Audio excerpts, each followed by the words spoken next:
Temas económicos en nuestra pantalla. ¿Cómo le va? Bienvenido. Presentamos titulares hasta ahora. Vamos a hablar de un país latinoamericano como Chile, que muestra una clase media que está golpeada por la crisis. Arabia Saudita se prepara para que el IVA entre en vigencia en su territorio nacional. Y hoy vamos a hablar en nuestro expediente de la pandemia del hambre, las alertas desplegadas. OMS ha sido muy claro y Naciones Unidas trabaja en pos de lograr cumplir los objetivos de desarrollo sostenibles planteados por el organismo.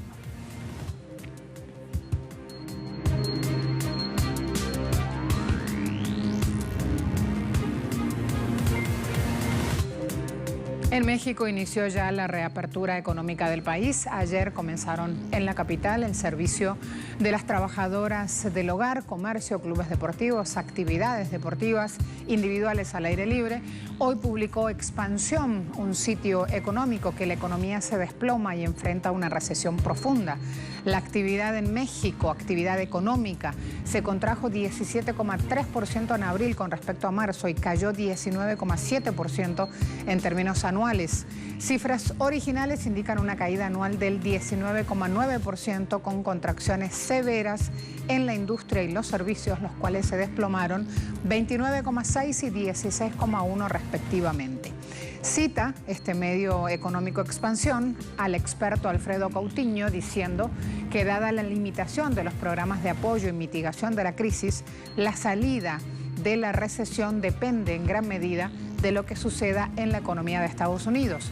Y esto es fundamental de entender, o por lo menos de empezar a debatir, porque en los próximos días justamente está previsto el viaje del presidente mexicano a Estados Unidos junto a Donald Trump. Ha pedido también que Canadá se presente a ese encuentro porque arranca el TEMEC. El TEMEC viene con más promesas y augurios que una realidad de franca tendencia al alza en lo que es el aparato económico mexicano. Pero mañana les contamos un poco más de eso. Llevo casi 4 meses sin trabajar. Hasta apenas hoy es el primer día de que me vuelvo a reintegrar a las actividades de labor. Pero la verdad sí ha estado muy pesada esta situación. México va a ser uno de los principales afectados en el tema del desempleo, de la economía, que se viene una recesión terrible. Sin embargo, creo que el sector del comercio popular en la vía pública va a tomar las riendas. Por supuesto que va a crecer. Va a haber gente que va a abrir su zaguán y se va a poner a vender quesadillas. Así entonces los testimonios de los ciudadanos mexicanos. Repito, mañana arranca el TEMEC y las autoridades gubernamentales indican que se inicia un nuevo capítulo económico para la nación. En Chile hay una clase media golpeada por la pandemia actual. Se hizo un estudio, la Universidad Católica del país indica en un reporte que 57,6% de los consultados dicen que los ingresos de su hogar bajaron en los últimos 12 meses. Para el 36,8% se han mantenido esos ingresos y un 5,6% dicen que han subido. El economista David Bravo, director del Centro de Estudios, dijo que con los datos hay indicios claros de una gran caída que se da en este rubro, ingresos de los hogares y de las personas. Explica también que el mayor impacto se produce en los ingresos de los trabajadores cuentapropistas, los trabajadores independientes, quienes en un 80% aproximadamente reportan que sus salarios han bajado respecto a la fecha de inicio de la pandemia. Hablamos de un descenso que es en promedio del 60%, una caída muy fuerte que para algunos hogares se traduce en mayor pobreza y para otros ciertamente en precarización y en dificultades apremiantes para poder financiar sus gastos y llegar a fin de mes, indicó Bravo. Veamos a continuación algunos testimonios de quienes están pasando esta situación en Chile. 600.000 pesos es el arriendo, el cual no lo he podido pagar. Es así de simple, porque es o vivir o pagar el arriendo. No da para las dos cosas. El gobierno no se hace cargo de la clase media que hoy día está en bancarrota, literalmente. Porque si antes estaba endeudada, hoy día está en bancarrota. Sobre todo quienes, como nosotros, como familia, están sin trabajo. Entonces, ¿qué te queda? Salir otra vez a la calle a rebuscártela, a inventarla. para por lo menos amortiguar algo eso y vivir hoy en día de una tarjeta de crédito, de algunos ahorros que tenías por acá, vender alguna de las máquinas que ya no estás usando para eso hacerlo caja y pagar, como te decía yo, imposiciones, reinventarlo totalmente el sistema. Hemos dado un pantallazo por distintas situaciones en nuestros pueblos americanos. Si nos vamos al sur del continente, en Argentina, recuerden, llegó la helada del invierno y temporada de esquí. La Patagonia tan bella, otrora, completamente llena en su capacidad turística, hoy también vive un tiempo difícil. A pesar justamente de las abundantes nevadas en los últimos días, las fotos como estas colman redes sociales, miren qué belleza. Normalmente para esta temporada esto hubiese significado una temporada de turismo exitosa, ¿sí? El país de las maravillas invernales argentinas. En Bariloche, allí se dan estas postales, las autoridades locales dicen que cuesta salir de la caída económica que les deja la pandemia. Bariloche no espera recibir más del 10% del turismo de lo que solía hacerlo en temporada alta, contando personas que llegan de Buenos Aires y también turistas que arriban de Brasil. Destacamos, Brasil es uno de los mercados para empresarios en Bariloche más deseados. Llegan los brasileños y se mueve todo, desde las personas que dan hotelería hasta los artesanos, hasta los que proveen servicios, quienes hacen mermeladas, quienes pescan y cocinan rico. Bueno, ese cambio de divisas hoy entre el peso argentino y el real brasileño es rentable para los locales. Ha cambiado esa clave. Los turistas europeos y los estadounidenses esta vez tienen un impacto significativo en la economía de esta ciudad patagónica. Autoridades locales esperan que este turismo, que representa el 75% de los ingresos de la economía local, pueda reiniciarse a fin del mes de septiembre. Sueñan, anhelan con recuperarse del impacto producido por la pandemia, pero hasta ahora solo se quedan con ese sueño y con ese deseo. En cualquiera de los casos va a ser una temporada durísima. En el mejor de las predicciones tendremos el 10%, el 5% de la gente que podemos traer. Claramente el AMBA va a estar muy restringido, el AMBA es Capital y Gran Buenos Aires va a estar muy restringido, de ahí traemos la mayor cantidad de gente y todo el público brasilero. No se pudo prever la intensidad que iba a tener y lo largo que se está haciendo.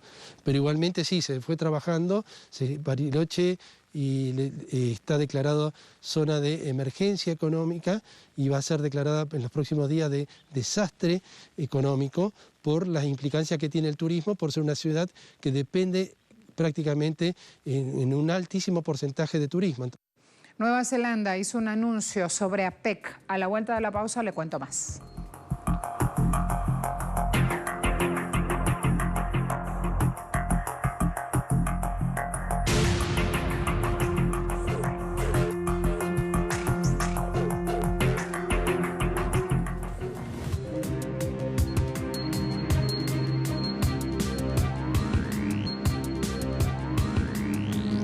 El primer ministro del Reino Unido, Boris Johnson, se comprometió este martes a invertir 17.200 millones de dólares en el sector de educación primaria y secundaria y repitió su promesa electoral de construir 40 hospitales tras la pandemia.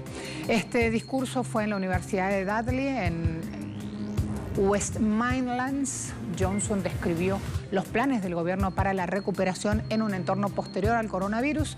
De estos más de 17.000 millones de dólares invertidos, ya no hay mayor precisión sobre qué indicarían los planes y cómo se repartirían, pero sí da una idea de su estrategia en marcha. Boris Johnson, recordemos, tiene tiempo hasta el 31 de diciembre para separarse de la Unión Europea. Hay un Brexit que, si no se da con acuerdo con ese mecanismo, con la UE, evidentemente va a arrastrar también algunas falencias en el aparato económico de la región.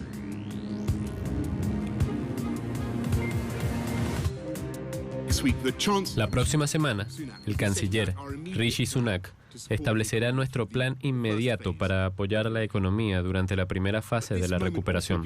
Pero este momento también nos da una oportunidad mucho mayor de ser radicales y de hacer las cosas de manera diferente, de reconstruir mejor y de reconstruir más audazmente, y entonces estaremos duplicando nuestra estrategia. Doblaremos al subir de nivel, si puedes entenderlo. Europea y Reino Unido lanzaron este lunes 5 semanas intensas de negociaciones sobre un acuerdo para definir sus relaciones posteriores al Brexit. La nueva ronda de conversaciones en Bruselas fue la primera cara a cara desde el cierre aplicado por el coronavirus. Se espera que la intensificación de las discusiones permita obtener resultados después de sesiones anteriores, principalmente de conversaciones virtuales que lograron poco. En los últimos días, los ánimos han estallado al punto de que el primer ministro británico Boris Johnson ha insistido en que Reino Unido está bastante listo para aceptar las consecuencias de ningún acuerdo, si no se pueden encontrar puntos en común. Las reuniones se alternarán semanalmente entre Bruselas y Londres a lo largo de julio y a finales de agosto, con Londres esperando un acuerdo lo antes posible. Reino Unido abandonó la Unión Europea el 31 de enero pasado y de momento corre un periodo de transición que finaliza el 31 de diciembre de este año y que le permite mantener los beneficios de la membresía de facto en la Unión Europea. Sin un nuevo acuerdo, las dos partes verían los lazos reducidos a los estándares mínimos establecidos por la Organización Mundial del Comercio, con altos aranceles y graves interrupciones en los negocios. Tiene índices duros Reino Unido justamente para lo que queda de este 2020. El PIB del país sufrió su mayor caída desde el año 1979, 2,2% primer trimestre de este año. Quiero ir a mostrarles también el cambio de seña que ha hecho Nueva Zelanda, cancelando este martes sus planes de organizar una reunión el próximo año. Optó por llevar adelante una cumbre virtual. El país tenía previsto hacer un encuentro en Auckland. APEC, por lo pronto, ya ha asumido esta decisión, enfocarse en asuntos comerciales, dar una oportunidad en el próximo evento para que los gobernantes se pongan al día en diversos temas. Aquí participan Estados Unidos, China, Japón, también Indonesia y Hong Kong. Hong Kong, que anda en lo político tan agitado por estos días. APEC no ha pasado por buenos tiempos. Chile el año pasado, recordemos, canceló la reunión por las violentas protestas anti-Piñera que se dieron en esa nación. Y este año Malasia ha sido sede, pero de reuniones virtuales. Por estos días, los sauditas andan en otro paso. Se apresuran a comprar oro y autos de lujo. ¿A qué se debe esto? A partir de ese 1 de julio, el IVA en Arabia Saudita va a subir del 5% actual al 15%. Es decir, el pago de este impuesto será 3 veces más caro del que se venía pagando en esa nación desde enero de 2018. Es por ello que los que aún en medio de la pandemia conservan poder adquisitivo, se lanzan a las tiendas para comprar tanto como puedan. Nuestra participación ha aumentado en aproximadamente un 70%. Todos quieren comprar antes de que se aplique el aumento del 15% del IVA. Hay una demanda inusual de oro, joyas y diamantes. Vine a la tienda de oro hoy porque es mi oportunidad de adquirirlo antes del aumento de impuesto del IVA, porque ahora los costos son cada vez menos adecuados. Eid al-Adha, o 2 o 3 meses para comenzar a comprar, ahora se enfrentan a la decisión de aumentar el impuesto al IVA. Así que ahora las personas pueden tener la oportunidad de comprar antes del aumento del 15%, que no es una tasa fácil. El aumento del IVA se suma a la política regresiva vigente desde el 1 de junio de este año y que consiste en la eliminación del complemento de unos 250 euros que cobraban mensualmente los funcionarios en concepto de coste de vida. Con ese ahorro y la nueva recaudación, el gobierno espera obtener unos 25.000 millones de euros en el año en curso y dedicarlos al sistema sanitario y a apoyar a las empresas. Pero ambas son medidas impopulares porque pegan de lleno en el bolsillo de los que menos tienen. Políticas de austeridad que se dan en una época donde la población afronta menores ingresos por el recorte de sueldos y los negocios tienen problemas para sobrevivir a causa del parón económico. Arabia Saudita, que planeaba en 10 años a través de su visión 2030 crear la ciudad futurista Neom, presupuestada en $500.000 millones, prevé pedir prestados casi $60.000 millones a lo largo de este 2020 para financiar su déficit presupuestario. A la vuelta de la pausa vamos a ir a nuestro espacio habitual de análisis. Hambre en el mundo. Ese es el tema para hoy.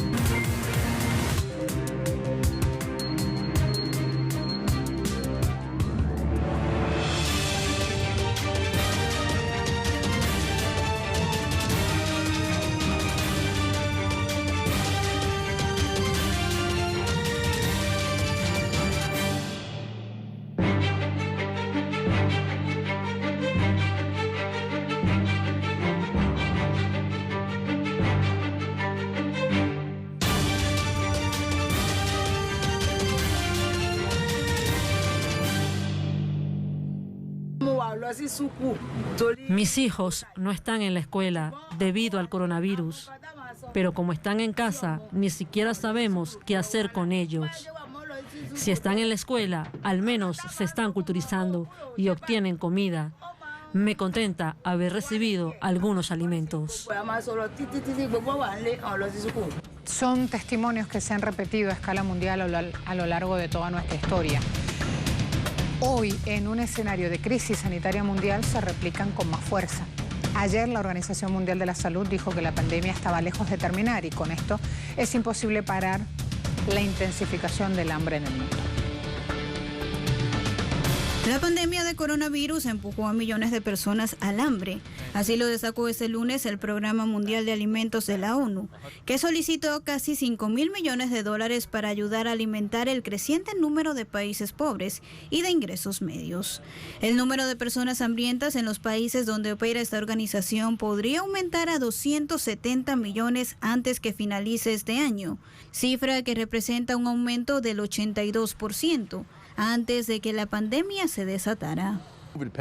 La pandemia del COVID-19 ha creado una pandemia de hambre. De hecho, hemos pasado de 135 millones de personas al borde de la inanición a 270 millones de personas. Y mientras, tenemos que tener una vacuna contra el COVID. Tenemos una vacuna contra el hambre y ese es el asunto de la PMA. Entonces, necesitamos apoyo en este momento y si no lo hacemos, si no lo conseguimos, se pueden imaginar las tasas de mortalidad, hambre, migración masiva por necesidad y explotación por parte de grupos extremistas. Tenemos la vacuna, necesitamos la comida para moverla ahora. En Nigeria, el PMA está ayudando a los gobiernos federales y estatales a implementar programas de nutrición complementarios para llegar a los escolares en los estados de Lagos, Ogún y Kano y la capital de Abuja. Los niveles de infección por coronavirus están aumentando cuando las asistencias de alimentos en algunas partes del mundo ya son bajas. COVID es una pandemia que está destruyendo la vida de las personas y está destruyendo los medios de vida de las mismas.